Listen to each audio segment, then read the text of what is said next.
I guess and this is a really controversial thing, it is like compulsive lying.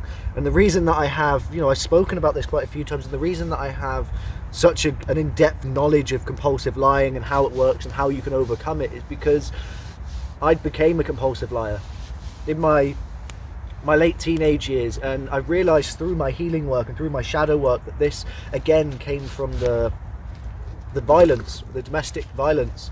Because as a child, if I did something wrong, if something bad happened, or whatever, I couldn't come out and say, yeah, that was me, because it would result in being beaten, being punched, being attacked. So my brain had created this mechanism where it says, if you've done something wrong, you have to lie about it, because if you tell the truth, you're going to get hurt. So literally, as a survival mechanism, my brain said, lying means that you're safe. Lying means that you're protected. If we lie, then you're safe. We're okay. And that caused me so many problems. That destroyed so many areas of my life. Because I just didn't have the ability to admit when I was in the wrong, when I was, when something happened that wasn't good. And that's been a really key thing working through of the last year, has been a really huge thing. And for that, I came up with something at the beginning of this year called the STARS technique that I now use every single day, which is, before you say anything, stop, think, assess, think about what you're going to say, assess the situation, and then rethink. So once you've assessed it, then rethink, okay, should I say it? And if the answer is yes, then stop. If the answer is yes, then say. If the answer is no, then stop. So STARS technique works whether it's a yes or a no. So I've been putting that into practice over the last year, and it's really transformed myself within me, with how I feel in myself. But aside from that, it's really important to recognize when your shadow is taking over. And for me, in the sense of lying, my shadow was taking over me. My shadow was taking over who I was. Because my mind would automatically give me stuff to say. It's with compulsive lying, it's, in my experience anyway, it was never that I'd sit down and plan what I would lie about. It would just happen. It would come naturally in a conversation, and I wouldn't even be conscious of what I was saying until after I'd said it. And then I'd be thinking, why did you say that? That's not true. And then it becomes the thinking that, well, I've already said it now, I'm going to look really stupid if I say, oh, actually, no, that was a lie, or oh, no, that was wrong, I don't know why I said that. So rather than being honest about it and saying, okay, yeah, that was a lie, I would then have to come up with a story to back it up. And it really wasn't healthy, and it was such a toxic way of thinking. And a lot of this was because nobody really pointed it out to me. Nobody really said, okay, I think you have a problem with compulsive lying. I really want you to get help. And if anyone, I will always say, if anyone has a friend or a family member who is a compulsive liar, I would never attack somebody for that, because it is a disease. It is a mental health disorder. It is a trauma response to a situation that's forced somebody to lie in the past, and it's solidified in the brain, and the brain said, well, okay, you've had to lie for this long, and every time you've lied so far, it's kept you safe. So now every single situation that isn't favorable, you're going to have to lie, because that's how we survive. That's been a really, really powerful realization for me, that's how my brain has been reacting. And that's been a really hard thing to get over. And because of all of this, and because of my dad passed away when I was 19, and that was really difficult. That was extremely difficult.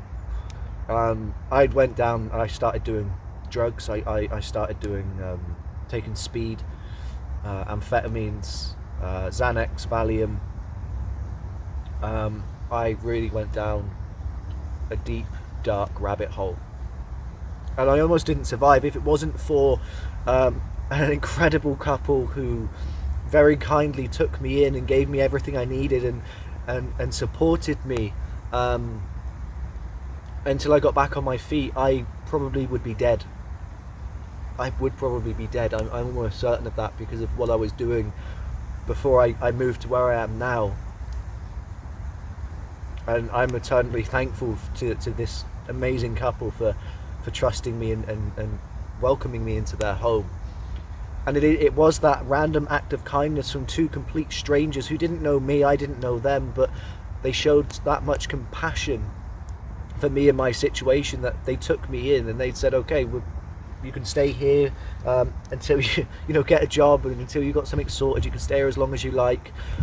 It's not a problem. And it honestly saved my life. But the following year, when I got myself in my own little place where I am now, and my mental health took a hold. My mental health got to the lowest point it's ever been, and I started, it was the year just before the anniversary of my dad's death in April last year.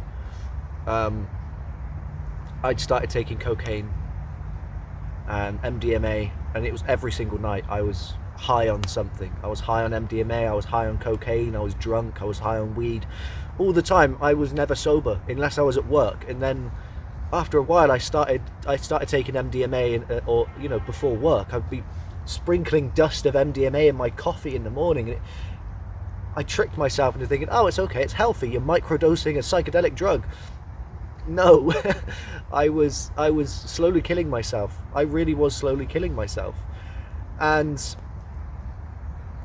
it got to a point last year in July, I just couldn't handle life anymore. My mental health got so low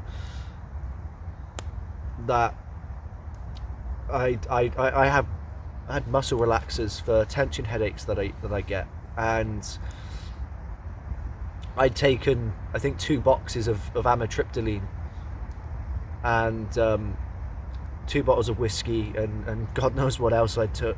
I can't even remember that night, to be honest, really.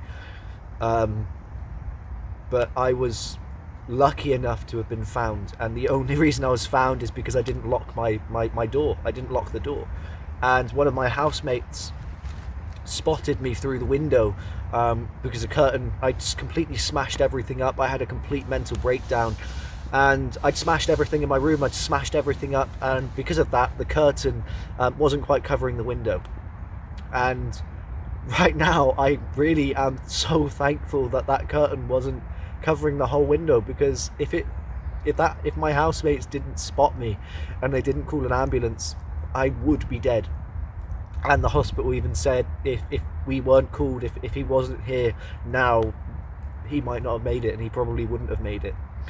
So they induced me into a coma,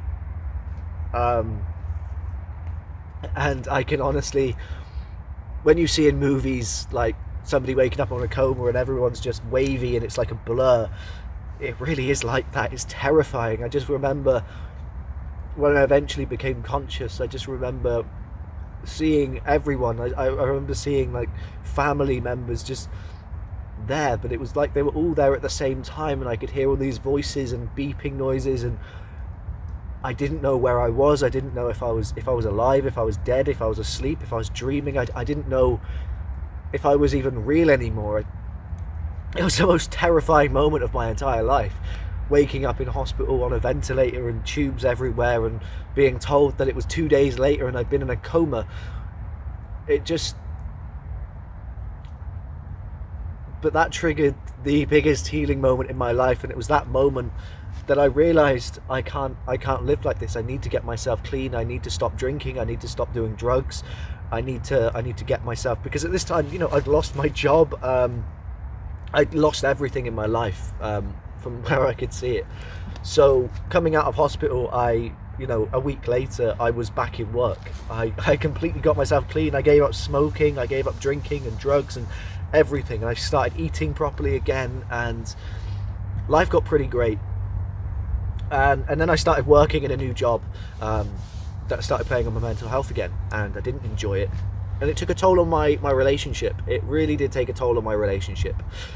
And that relationship ended at the beginning of this year, and that triggered the next biggest awakening moment. So I've had 3 major awakenings so far, and the first one was when I was 14, 15, when I first realized actually who I am, what I am in a spiritual sense. The second one was last year, waking up from a coma, realizing that my life was holding on by a thread in that moment. And the next one was this year in March, when I started my page on Facebook. I started making videos and started doing readings, helping people, and just putting it out there, starting my light work. So in my life, there's been some sexual abuse from even friends in my past, not just from my childhood, but from friends who took advantage of me when I was drunk, which I didn't even realize that was abuse at the time, because I thought, oh well, it's a close friend, okay, yeah, friends can sleep together. And I started to develop this idea that every friend you have, there's a sexual component to that, which this year, with the friends that I have now, I've really learned that that's really not the case, and that's not normal. It's not a normal aspect of friends to, like every time I get drunk with this one friend, he would be trying to sleep with me, and it would make me feel really uncomfortable. But I wouldn't acknowledge how I was feeling, and it was a form of torture. I was torturing myself because I hadn't done the healing work. I was affected by what happened as a child, so I'd put myself in these vulnerable, dangerous situations that would put me at risk. So it's been a tough quarter of a century so far. Yeah, it really has been, and it's really important to do the healing work. And I'm so thankful for this year, and for the lockdowns, and for the kind of isolation, in a sense, because it's allowed me to go within, find myself again, find who I am, and actually heal from the things that have destroyed my relationships, destroyed friendships, destroyed family connections. I'm so thankful for everything this year, because it's allowed me to heal. And if one thing this year didn't happen the way that it has, I may not have healed in the same way. I may not be in the same place I am now. So to the universe, I am so thankful for everything that has come my way this year, because it has been the best year of my life. It's been the weirdest year, but it's been the best. So that's my journey. That's a very brief journey, a very brief overview of my last 22 years on this earth, in this life. And that's why I'm doing the work that I'm doing now. That's why I am developing courses and programs to help other people to heal, to help other people move through the healing process, initiate that shadow work, and really get stuck in, really get stuck in. And that's my passion. My passion is to help people to get to the point that I am at now. And if I can help somebody get beyond where I am now, then that would be fantastic. Because there's nothing better than watching somebody transform their life. There's nothing better than watching somebody go from maybe run down, depressed, not knowing what their purpose is, and struggling with life, to embracing who they are, embracing their life, and knowing exactly what their purpose is. That for me is true success. That's what success looks like to me. So if anything that I've talked about today resonates with you, if anything that I've mentioned you've been through and you're struggling with, or you're wanting to work through the healing process but you're not sure where to start, if you feel that my experience can help you, or has helped you through me talking about it right now, please reach out to me.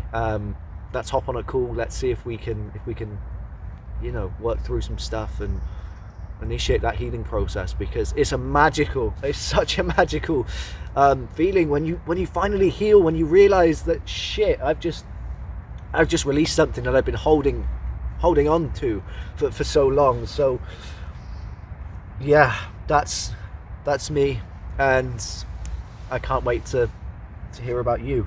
But yeah, that's it. That's my journey.